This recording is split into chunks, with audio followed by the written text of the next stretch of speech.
ये मत इंतजार करना कि चुनाव नहीं शुरू हुआ है, चुनाव शुरू हो चुका है। कहते थे फेंकू सरकार, अब ये बेचू सरकार है जो हर चीज बेचना चाहती है। नई तरह की सरकार हो जो इन बातों को समझे, वो सरकारें नहीं जो केवल चिलम से चलती हो, उन सरकारों की तरफ नहीं। सुविधा चाहते हैं किसान गरीब, बिजली की कोई सुविधा देगा तो समाजवादी लोग देंगे। ये डर रहे हैं हमारे घोषणा पत्र से भी। ये सोचते हैं कि अगर हमने बिजली को लेकर के कोई बात कह दी तो कहां बचेगी बीजेपी। बिजली की सुविधा देंगे, और बिजली की सुविधा इसलिए देंगे क्योंकि भारतीय जनता पार्टी को करंट लगना चाहिए। करंट तभी लगेगा जब बिजली की सुविधा समाजवादी लोग देंगे। और जो लोग शहर के बारे में जानते होंगे, मेट्रो वहीं तक जाती है जहां तक समाजवादियों ने बनाई थी, और आज तक वहां से आगे नहीं बढ़ पाई, उतना ही जाती है, उससे ही वापस आ जाती है। रोजगार के नाम पर, नौकरी के नाम पर सब कंपनियां बेच दी गई। सरकार नहीं बचेगी, सरकार देश को नहीं चलाएंगे, कंपनियां देश को चलाएंगी। और जब कंपनियां देश को चलाएंगी तो हो सकता है हमें और आपको फिर एक और लड़ाई लड़नी पड़े भारत की आजादी को लेकर के। आउटर रिंग रोड अभी भी बन रही है, अभी तक नहीं बन पाई आउटर रिंग रोड, क्योंकि जिस तरह का चुनाव भारतीय जनता पार्टी ने बिहार में और बंगाल में लड़ा है, उससे ज्यादा खतरनाक चुनाव उत्तर प्रदेश का होगा। जब आप खड़े हो जाओगे तो कोई मुकाबला नहीं कर पाएगा, कोई मुकाबला नहीं कर पाएगा। सुविधा चाहते हैं किसान गरीब, बिजली की कोई सुविधा देगा तो समाजवादी लोग देंगे। ये डर रहे हैं हमारे घोषणा पत्र से भी। ये सोचते हैं कि अगर हमने बिजली को लेकर के कोई बात कह दी तो कहां बचेगी बीजेपी। बिजली की सुविधा देंगे, और बिजली की सुविधा इसलिए देंगे क्योंकि भारतीय जनता पार्टी को करंट लगना चाहिए। करंट तभी लगेगा जब बिजली की सुविधा समाजवादी लोग देंगे। इस साइकिल का मुकाबला कोई नहीं कर सकता है। 3 कानून ऐसे आए हैं, इन कानूनों को लागू हो जाने के बाद न आपकी खेती बचेगी और न आपकी जमीन खेती बचेगी, न जमीन बचेगी, खेत भी चले जाएंगे। ये बीजेपी वालों को पता ही नहीं है। याद करो, नौकरी को लेकर के आपसे कहा था नौजवानों पकौड़े बनाओ, याद है कि भूल गए आप। और इन भाजपाइयों को ये नहीं पता है कि पकौड़े सरसों के तेल में अच्छे बनते हैं। और जब सरसों का तेल महंगा हुआ, 176 रुपए, जब सरसों का तेल महंगा हुआ तो बताओ बीजेपी के लोगों ने क्या कहा था? याद है कि नहीं याद है? बताओ, वहां के कृषि मंत्री, भारत सरकार के कृषि मंत्री ने क्या कहा? भारत सरकार के कृषि मंत्री जी ने कहा कि हम इसमें मिलावट नहीं कर पा रहे, इसलिए ये सरसों का तेल महंगा है। तो कीमत बता रहे हो आप, 176 रुपए, ये जो कीमत बता रहे हो आप 176 रुपए, 200 रुपए, तो 176 ये बेचारा जानता नहीं, मिलावट वाला ले आया होगा। ये बीजेपी की मिलावट वाला तेल ले आए तुम। तो आप याद कीजिए उनके मंत्री क्या कह रहे थे, क्योंकि मिलावट नहीं हो पा रही इसलिए सस्ता नहीं हो पा रहा है। लेकिन समाजवादी इस सिद्धांत को हटने नहीं देंगे और पुनः उत्तर प्रदेश में एक बार समाजवादी सरकार को बनाने का काम करेंगे। क्योंकि समाजवादी सरकार बनेगी तो हमारे किसानों का भला होगा, हमारी माताओं बहनों की मदद होगी, नौजवानों को नौकरी और रोजगार मिलेगा। और ये जो बिजली महंगी कर दी है, ये जो बिजली का मीटर चल रहा है बहुत तेज, जाने क्यों मीटर तेज चल रहा है? आमदनी हुई नहीं, आय बढ़ी नहीं, पैसा मिल नहीं रहा, रोजगार है नहीं, नौकरी नहीं, लेकिन मीटर से बताओ आपको कितना बिल देना पड़ रहा है। काम समाजवादियों का केवल नाम बदल रही, रंग बदल रही है। और पहले मुख्यमंत्री जो शिलान्यास का शिलान्यास कर रहे हैं, उद्घाटन का उद्घाटन कर रहे हैं। किसी मुख्यमंत्री ने नहीं किया होगा कि शिलान्यास का शिलान्यास, उद्घाटन का उद्घाटन। और अगर उन्हें पता लग जाए कि किसी का नाम बदलना है तो तुरंत नाम भी बदल जाएगा। हम तो कहेंगे कि अगर आपको किसी को नाम रखवाना हो कोई नया, तो मुख्यमंत्री जी को दरखास्त भेज दो, वो अपने आप नाम नया लिख देंगे आपको।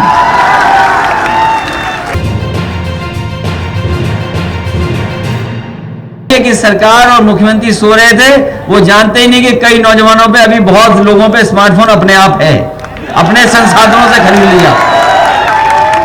जब सरकार का समय नहीं बचा तब देना चाहते हैं स्मार्टफोन, और कुछ लोगों ने तो अपने आप खरीद लिया स्मार्टफोन। तो सोचिए, सरकार सोई नहीं है। जो इंतजाम सरकार को करने चाहिए थे वो इंतजाम सरकार नहीं कर पा रही है। इसलिए साथियों, हम आपसे कहना चाहते हैं कि जहां हम बाबू भगवती सिंह जी को याद कर रहे हैं, वो समाजवादी नेता थे। उन्होंने जीवन भर समाजवादी सिद्धांत को नहीं छोड़ा, सिद्धांत पे चलते रहे, उस रास्ते को दिखाया जिस रास्ते से हमारे समाज का और देश का भला हो सकता है। इसलिए हमारी आपकी जिम्मेदारी बनती है कि जो काम भगवती सिंह जी ने शुरू किए थे, उन कामों को आगे बढ़ाना और नई ऊंचाई तक पहुंचाना, और जो रास्ता उन्होंने दिखाया उस रास्ते पर हम लोगों को चलना है, क्योंकि देश को जरूरत है, और उत्तर प्रदेश को जरूरत है इस बात की। उत्तर प्रदेश जो आगे बढ़ गया था, जो आगे चलने लगा था, अगर अर्थव्यवस्था की जो मापदंड हैं उनको अगर हम देखते तो 2017 तक उत्तर प्रदेश की अर्थव्यवस्था आगे बढ़ रही थी। लेकिन जब से सरकार आई है भारतीय जनता पार्टी की, अर्थव्यवस्था उत्तर प्रदेश की नीचे जा रही है। रोजगार के नाम पर, नौकरी के नाम पर सब कंपनियां बेच दी गई, सब कंपनियां बिक गई। जितनी हमारी सरकार की सरकारी संस्थाएं थी सब बिक रही हैं। बड़ी बड़ी जो संस्थाएं थी, जो हमारी सबसे महत्वपूर्ण थी, रेलवे बिक रही, पटरी बिक रही, स्टेशन बिक रहा, टेलीफोन की कंपनी बिक रही, एयरपोर्ट बिक रहा है, जहां पानी के जहाज आते हैं वो पोर्ट बिक रहा है। ये सरकार ऐसी है, ये पहले कहते थे फेंकू सरकार, अब ये बेचू सरकार है जो हर चीज बेचना चाहती है। ये बेच करके आखिरकार किसको मालदार बनाना चाहते हैं? कभी सोचिए आप, कभी आप सोचना जाकर के, जो संस्थाएं हमारी अर्थव्यवस्था को बचाती थी, जो संस्थाएं हमारी अर्थव्यवस्था की रीढ़ की हड्डी हैं, उन संस्थाओं को बेचा जा रहा है। और अगर इतिहास को किसी ने पढ़ा होगा तो इतिहास पढ़ना दोबारा। हमारे लाखों लोगों ने जान दी है, लाखों लोग शहीद हुए इस देश को आजाद करने में। राष्ट्रपिता महात्मा गांधी, भगत सिंह से लेकर के न जाने कितने लोगों ने इस देश की जनता को जगाया, तब जाकर के हमारा देश आजाद हुआ। और याद कीजिए वो बैटल ऑफ प्लासी, जिन लोगों ने बैटल ऑफ प्लासी के बारे में पढ़ा होगा वो जानते होंगे, बैटल ऑफ प्लासी के बाद जो ईस्ट इंडिया कंपनी एक केवल कंपनी थी, व्यापार करने आई थी, वो एक कानून के बाद सरकार बन गई। और ऐसी सरकार बनी जिसको हटाने के लिए लाखों लाख लोगों ने जान दे दी। लोग फांसी में झूल गए, लोगों को फांसी दे दी गई। राष्ट्रपिता महात्मा गांधी, न जाने कितने लोग उनके साथ, जिन्होंने जान को परवाह नहीं की और जान पर निछावर कर दी। उसके बाद हमारा देश आजाद हुआ। एक केवल फैसले से सोचिए आप, अगर कंपनी सरकार बन सकती है, यहां तो ऐसे ऐसे कानून पास किए जा रहे हैं, पूरी सरकार कंपनी बनी जा रही है। जो कानून पास हो रहे हैं आज लोकसभा में, सरकार नहीं बचेगी, सरकार देश को नहीं चलाएंगे, कंपनियां देश को चलाएंगी। और जब कंपनियां देश को चलाएंगी तो हो सकता है हमें और आपको फिर एक और लड़ाई लड़नी पड़े भारत की आजादी को लेकर के। इसलिए मैं कहना चाहता हूं, इतिहास के पन्ने पलटिए, पुराना देखिए, पुराना जानिए, पढ़िए, सोचिए, समझिए कि एक केवल कानून ने हमारे देश को कंपनी से सरकार बना दिया था। और ये बैठ करके सरकार में वो कानून ला रहे हैं जिससे ये देश पूरा कंपनियों में पहुंच जाए। मान लो आप एयरपोर्ट पे जाओगे तो वहां पर कानून किसका चलेगा? जो मालिक है उसका कानून चलेगा। ये संस्था है अगर, तो इस गेट से हमें आने दिया, आप लोग नहीं आ पाए कुछ लोग, आपके लिए दूसरा गेट था, क्योंकि मालिक ये हैं। इसी तरह अगर देश के मालिक कंपनी हो जाएगी तो कंपनी तय करेगी कि देश को किस रास्ते पर ले जाना है, सरकार नहीं तय करेगी। इसलिए ये भारतीय जनता पार्टी के लोग जो राष्ट्रवादी कहते हैं अपने आप को, जब राष्ट्र की संपत्ति भी जाएगी तो बताओ कौन है राष्ट्रवादी? राष्ट्रवादी वो लोग हैं जो राष्ट्र की संपत्ति बचाना चाहते हैं, कि वो लोग हैं जो राष्ट्र की कीमती संपत्ति को बेचना चाहते हैं? ये आपको तय करना है। इसलिए याद करना, पढ़ना, हम नौजवानों से भी कहना चाहेंगे कि पढ़ना, गूगल कर लेना, जो चाहो सो कर लेना, समय बदला है। और समय ऐसा बदला है कि ये नौजवान जो है, शायद हमारी पीढ़ी, हमसे पहली वाली पीढ़ी इतना टेक्नोलॉजी को नहीं समझते थे। उस समय टेक्नोलॉजी नहीं थी, फोन भी घुमाने वाले थे। जो पुरानी पीढ़ी के लोग हैं उनके समय पर घुमाने वाला फोन आया था, लेकिन आपके हाथ में जो फोन है वो कंप्यूटर है, वो हर जानकारी देता है, लोगों को जोड़ा है, लोगों पे इंफॉर्मेशन मिल रही है, हम दुनिया से जुड़ गए हैं। ये चीजें बदलनी पड़ेंगी। नई तरह की सरकार हो जो इन बातों को समझे, वो सरकारें नहीं जो केवल चिलम से चलती हो, उन सरकारों की तरफ नहीं। जब मोबाइल से चीजें हो रही हैं, टेक्नोलॉजी से चीजें हो रही हैं, जब एक्सप्रेस वे बन रहे हो, मेट्रो बन रही हो, और ये लखनऊ वालों तो जो सोचो, हालांकि गांव के लोग इधर तो नहीं वो मेट्रो पहुंची, लेकिन कम से कम समाजवादियों ने वो काम करके दिखाए जो किसी ने काम नहीं किए थे। इतने ऐतिहासिक काम किए हैं। ये जो सड़कें बनी हैं इस क्षेत्र से, तो शायद वो बन रही होगी सड़क 10 साल या 12 साल से। हमारे अरविंद सिंह गोप जी जानते होंगे वो जो बन रही है एक सड़क, वो कौन सी सड़क बन रही है जो बीजेपी बना रही है? आउटर रिंग रोड है, outer ring road, outer ring road. कितने साल हो गए आउटर रिंग रोड बनते बनते? और बताओ अभी तक आउटर रिंग रोड नहीं बना पाए। आउटर रिंग रोड अभी भी बन रही है, अभी तक नहीं बन पाई आउटर रिंग रोड। और जो लोग शहर के बारे में जानते होंगे, मेट्रो वहीं तक जाती है जहां तक समाजवादियों ने बनाई थी, और आज तक वहां से आगे नहीं बढ़ पाई, उतना ही जाती है, उससे ही वापस आ जाती है। और जब समाजवादियों ने एक्सप्रेस वे बनाया था, जब समाजवादियों ने एक्सप्रेस वे बनाया था, तो 22 महीने में 323 किलोमीटर बना करके खड़ा कर दिया था। और जब उद्घाटन हुआ था तो देश के सबसे बेहतरीन हवाई जहाज उस पर उतारने का काम किया था। हम तो जानना चाहते हैं भारतीय जनता पार्टी के लोग बताएं कहां पर उन्होंने एक्सप्रेस वे बनाया। और वही एक्सप्रेस वे जो पूर्वांचल को जोड़ रहा है वो समाजवादियों की देन है, वो इनका एक्सप्रेस वे नहीं है, वो समाजवादियों का बनवाया हुआ है। वो आज भी नहीं पूरा हुआ है, 4.5 साल हो गया समय, अभी तक ये सरकार पूरा नहीं कर पाई है। और जो मंडियों का इंतजाम होना था हमारे किसानों को सुविधा देने के स्थान, मंडियों में अगर कोई बुराई थी तो उसको दूर करना चाहिए था। अगर मंडियां सहयोग नहीं कर पा रही हैं किसानों का, तो वो परिवर्तन नियम में लाने थे, लेकिन भारतीय जनता पार्टी ने सब मंडियों को बेचने का इंतजाम कर दिया। और 3 कानून ऐसे आए हैं, इन कानूनों को लागू हो जाने के बाद न आपकी खेती बचेगी और न आपकी जमीन खेती बचेगी, न जमीन बचेगी, खेत भी चले जाएंगे। खेत भी नहीं बचेगा और खेती भी नहीं बचेगी, दोनों चले जाएंगे। और अगर ये बात नहीं मानते हो तो कहीं सेब पड़े हो तो उस पर स्टिकर देख लेना किसका लगा हुआ है। ये बात अगर नहीं गलत है हमारी, अगर तो किसी ठेले पे देखना स्टिकर सेब पे किसका लगा हुआ है, किसका चिपक गया, और तभी सेब खा पाओगे, तब स्टिकर हटेगा तभी सेब खा पाओगे।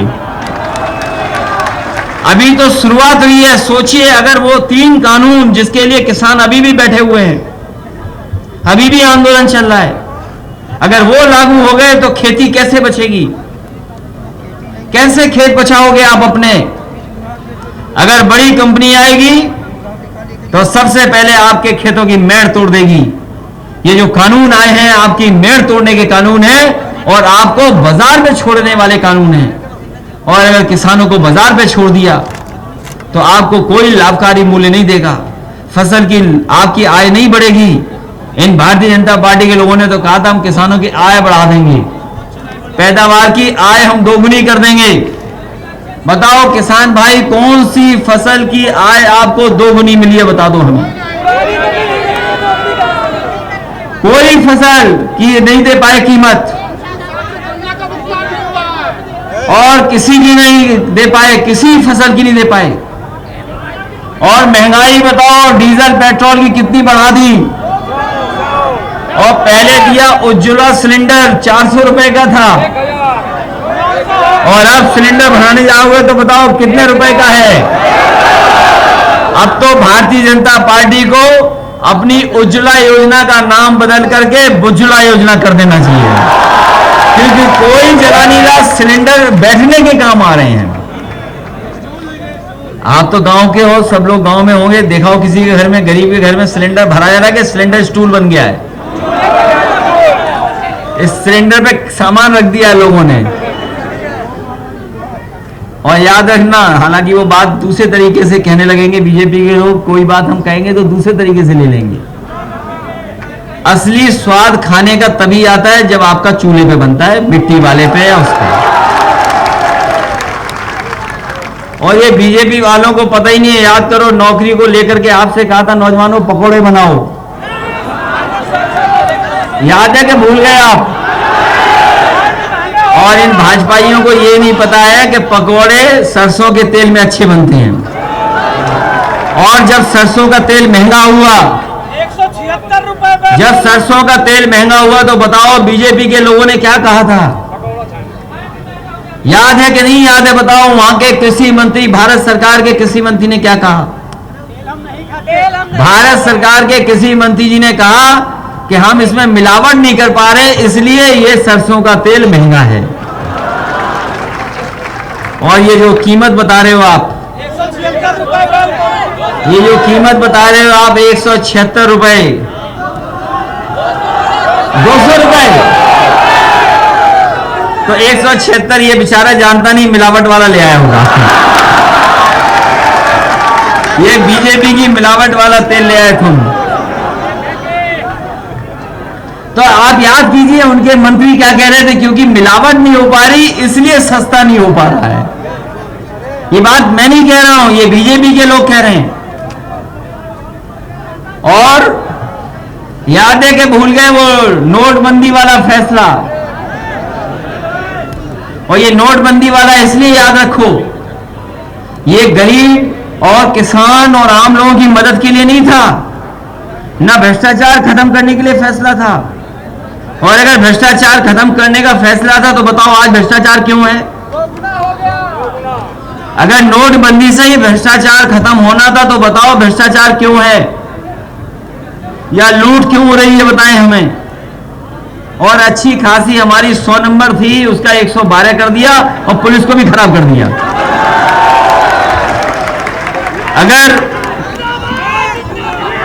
अगर नोटबंदी से ही भ्रष्टाचार खत्म हो रहा था तो बताओ ये 100 नंबर वाले 112 वाले कैसे खराब हो गए, ये बताइए आप। ये खराब हो गए कि नहीं हो गए। और ये सरकार केवल नाम बदल रही है, काम समाजवादियों का केवल नाम बदल रही, रंग बदल रही है। और पहले मुख्यमंत्री जो शिलान्यास का शिलान्यास कर रहे हैं, उद्घाटन का उद्घाटन कर रहे हैं। किसी मुख्यमंत्री ने नहीं किया होगा कि शिलान्यास का शिलान्यास, उद्घाटन का उद्घाटन। और अगर उन्हें पता लग जाए कि किसी का नाम बदलना है तो तुरंत नाम भी बदल जाएगा। हम तो कहेंगे कि अगर आपको किसी को नाम रखवाना हो कोई नया, तो मुख्यमंत्री जी को दरखास्त भेज दो, वो अपने आप नाम नया लिख देंगे आपको। इसलिए आप सबको बहुत बहुत धन्यवाद देना चाहता हूं मैं।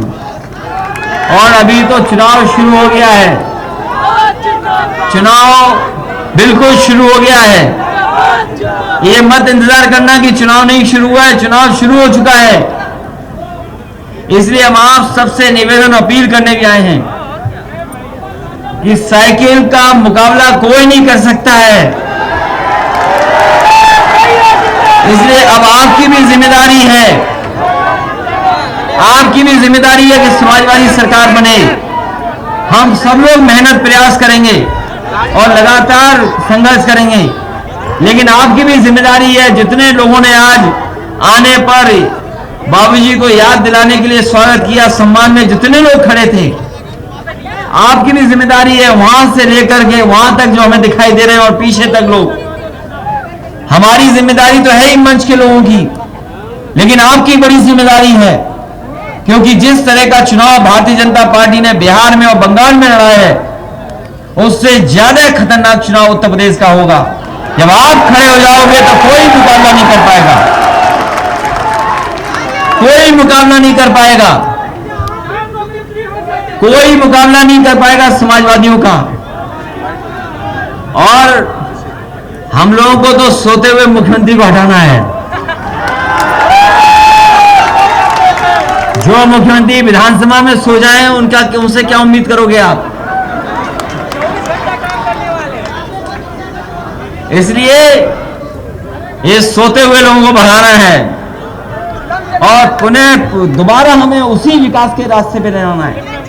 क्योंकि जब हम लोग दुनिया को देखते हैं, जब दुनिया को आकलन करते हैं, हमारा देश कहां खड़ा हो गया जाके, दुनिया के नौजवान, दुनिया के किसान कहां खड़े हैं। इसलिए अगर कोई भारत को और किसानों को, नौजवानों को और अपनी माताओं बहनों को सम्मान दिला सकता है तो वो समाजवादी लोग हैं। इसलिए समाजवादी विचारधारा को आगे बढ़ाने की जिम्मेदारी हमारी, आपकी भी है। जहां बाबू भगवती सिंह ने लगातार समाजवादी सिद्धांत को नहीं छोड़ा, इसलिए आज हम लोग संकल्प लें कि अगर हम लोगों ने लाल टोपी पहन ली, साइकिल का साथ दिया है, तो आने वाले समय में कुछ भी रुकावट होगी, लेकिन समाजवादी सिद्धांत को हटने नहीं देंगे और पुनः उत्तर प्रदेश में एक बार समाजवादी सरकार को बनाने का काम करेंगे। क्योंकि समाजवादी सरकार बनेगी तो हमारे किसानों का भला होगा, हमारी माताओं बहनों की मदद होगी, नौजवानों को नौकरी और रोजगार मिलेगा। और ये जो बिजली महंगी कर दी है, ये जो बिजली का मीटर चल रहा है बहुत तेज, जाने क्यों मीटर तेज चल रहा है? आमदनी हुई नहीं, आय बढ़ी नहीं, पैसा मिल नहीं रहा, रोजगार है नहीं, नौकरी नहीं, लेकिन मीटर से बताओ आपको कितना बिल देना पड़ रहा है। सोचो, बिल बढ़ा दिया इन्होंने, बिजली का उत्पादन नहीं किया इन्होंने उत्तर प्रदेश में कहीं भी। उत्पादन तो छोड़िए, मुख्यमंत्री जी के नाम मुंह से कभी आपने नहीं सुना होगा कि बिजली का प्लांट क्या होता है। अगर उनसे कभी सुना हो तो बता दो, उनके मुंह से कभी प्लांट के बारे में नहीं निकला। हमने तो कई मौकों पर कहा कि उत्तर प्रदेश में जो बड़े बड़े बिजली के कारखाने लग रहे हैं उनका नाम बता दो, या उनका बता दो क्या है वो कारखाने। अभी तक नहीं कहा उन्होंने। हमने तो प्रेस में कहा कि 3x660 super critical thermal plant एक बार कह दो। आप बिजली मत बनाओ, लेकिन कह तो दो कि हाँ प्लांट लग रहे हैं उत्तर प्रदेश में। 3x660 super critical thermal plant समाजवादियों ने लगाए हैं, लगवाए हैं, और वो लग गए होते तो आज उत्तर प्रदेश में सस्ती बिजली होती, महंगी बिजली नहीं होती। और बताओ, जिस उत्तर प्रदेश ने प्रधानमंत्री दिया हो, जिस उत्तर प्रदेश में 2 बार सरकारें भारतीय जनता पार्टी की बनाई हो, उस उत्तर प्रदेश को कोटा का, बिजली का कोटा नहीं बढ़ाया इन्होंने। बिजली का कोटा नहीं बढ़ा आपका। प्रधानमंत्री बनाए 2 बार, यहां से इतने एमपी जिताए, इतने विधायक जीत गए, लेकिन बिजली का कोटा नहीं बढ़ा। अगर कोई चीज बढ़कर के मिली तो आपको बिजली के बिल मिले हैं, जिनको कम करने का काम अगर कोई करेगा तो समाजवादी लोग करेंगे। और अगर सुविधा चाहते हैं किसान, गरीब, बिजली की कोई सुविधा देगा तो समाजवादी लोग देंगे। ये डर रहे हैं हमारे घोषणा पत्र से भी। ये सोचते हैं कि अगर हमने बिजली को लेकर के कोई बात कह दी तो कहां बचेगी बीजेपी। बिजली की सुविधा देंगे, और बिजली की सुविधा इसलिए देंगे क्योंकि भारतीय जनता पार्टी को करंट लगना चाहिए। करंट तभी लगेगा जब बिजली की सुविधा समाजवादी लोग देंगे। इसलिए बहुत बहुत धन्यवाद आपका, बहुत बहुत आभार प्रकट करता हूँ कि आज भगवती सिंह जी को याद करने के लिए इतनी बड़ी संख्या में लोग आए और जो उनका सपना था कि ये बहुत अच्छी यूनिवर्सिटी बने, तो मैं उनके परिवार, उनके सहयोगी और संस्था के लोगों से भी कहूँगा कि आने वाले समय में समाजवादी सरकार बने तो जो सहयोग हो सकेगा सरकार के माध्यम से हम लोग मिलकर के करेंगे, जिससे एक ये यूनिवर्सिटी का रूप ले सके। बहुत बहुत बधाई, बहुत बहुत धन्यवाद आपका। बड़े संघर्ष से और लगातार अपना पूरा समय देने के बाद स्वर्गीय भगवती सिंह ये संस्था को खड़ा कर पाए हैं। मुझे वो दिन भी याद है जिस समय मैं यहीं पर इसी कार्यक्रम में यहाँ पर आया था और उन्होंने संस्था के बारे में, पूरे के पूरे कॉलेज के बारे में क्या क्या व्यवस्था की है, कैसे कैसे संघर्ष कर करके ये बनाया है, पूरा उन्होंने मुझे कई मौकों पर सुनाया था। यहाँ की संस्थाओं का उद्घाटन करने का भी मुझे मौका मिला। यहाँ महाविद्यालय में भगवती सिंह जी जब सरकार में नहीं थे तब भी बुलाया, सरकार में था तब भी मैं यहाँ पर आया। उनकी सबसे बड़ी इच्छा थी कि ये विद्यालय, महाविद्यालय यूनिवर्सिटी का रूप ले ले। इसलिए हम सब की अब जिम्मेदारी है, उनके चाहने वालों की, उनके सहयोगी साथियों की, उनके परिवार के लोगों की और समाजवादी साथियों की, कि आने वाले समय में जो सबसे प्रिय उनकी संस्था थी, कैसे हम यूनिवर्सिटी तक ले जाएं और कैसे यूनिवर्सिटी का दर्जा दिला पाएं, उसके लिए हम लोगों को मिलकर के प्रयास करना चाहिए। मैं आदरणीय डॉक्टर फिदा हुसैन अंसारी और उनके सहयोगियों को बधाई देता हूं कि बाबू भगवती सिंह जी के ऊपर जो किताब लिखी है, जो चिंतन आया है, इसमें बहुत महत्वपूर्ण लोगों के लेख हैं। जो उन्हें जानते थे वो सच है कि उन्हें आज भी याद होगा कि अगर कोई समाजवादी, सच्चा समाजवादी अगर कोई था, व्यवहार से, बातचीत से, सिद्धांत से, अपने काम करने के तरीके से, तो बाबू भगवती सिंह जी थे। मैं डॉक्टर फिदा हुसैन अंसारी को बधाई देता हूं कि उन्होंने सब लेखों को मिलाकर के समाजवादी संत एवं महा लोकतंत्र रक्षक जो किताब दी है, आने वाली पीढ़ी और खासकर नौजवानों को बहुत इस किताब से प्रेरणा और सीखने का मौका मिलेगा। हालांकि कोरोना की जैसी वैश्विक महामारी आई, हम सब लोगों ने बहुत सावधानी रखी। ये वैश्विक महामारी जिस तरीके से दुनिया में आई, इस बीमारी से सबने सावधानी रखी।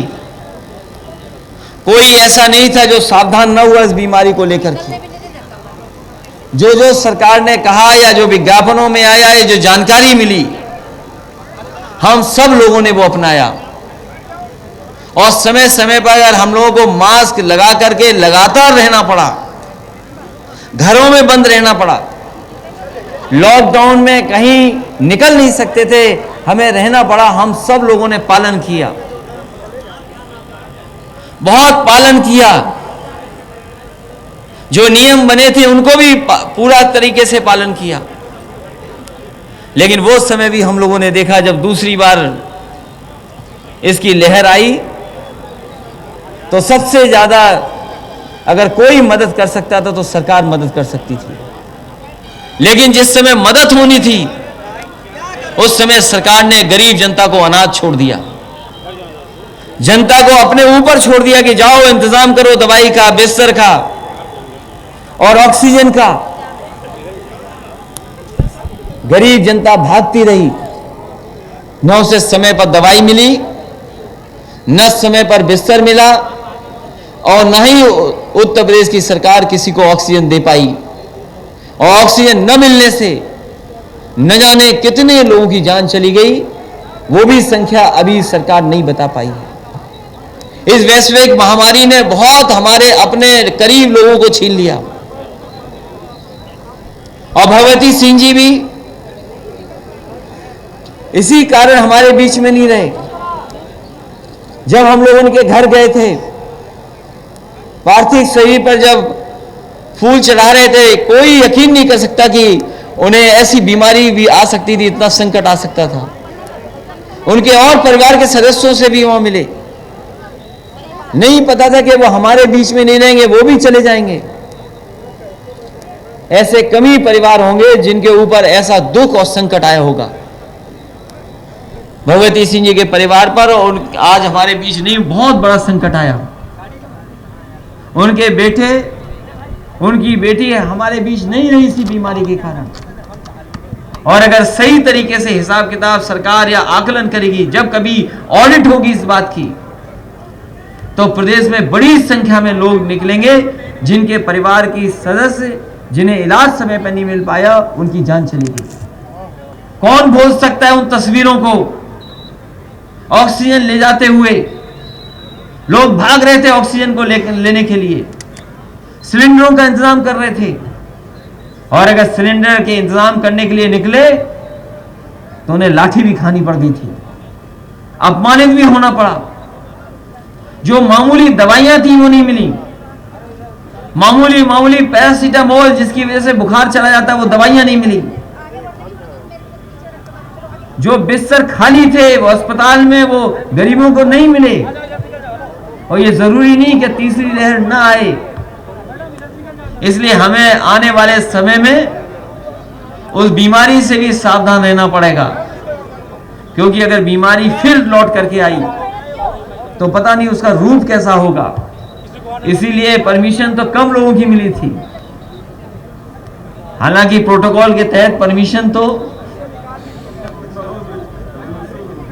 वो 2-3 जीरो भूल गई सरकार।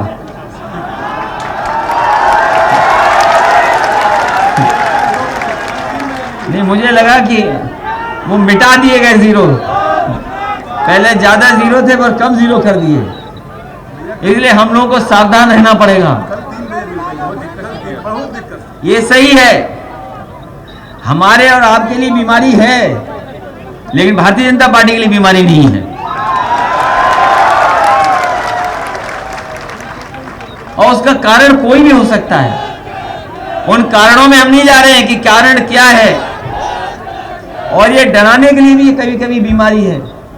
लेकिन जो नियम है, जो दुनिया नियम अपना रही है, उन नियमों को हम लोग को अपनाना पड़ेगा। जब कभी जाएं तो हमें और आपको नाक और मुंह बंद रखना ही पड़ेगा, मास्क लगा के रखना ही पड़ेगा। ये तो हम लोग पालन कर रहे हैं, हम लोग पालन कर रहे हैं वैश्विक महामारी के नियम को, कि हम लोग समय समय पर मास्क लगा लेते हैं, नाक और मुंह को बंद रखते हैं। लेकिन पता नहीं कौन सा कारण है कि भारतीय जनता पार्टी की आंख भी बंद है और कान भी बंद है। और ये बात मैं इसलिए कह रहा हूं कि इतनी दुखी जनता कभी नहीं हुई होगी जितना इस सरकार में दुखी है जनता। कारोबार छिन गया, रोजगार छिन गए, नौकरी छिन गई। ये तमाम लोग हैं जो दैनिक काम करते होंगे, दिन प्रतिदिन मेहनत करके कमाते थे, लेकिन जिस तरीके से लॉकडाउन लगा पहले और लॉकडाउन लगाया बाद में, दुनिया में कहीं ऐसा लॉकडाउन नहीं लगा होगा।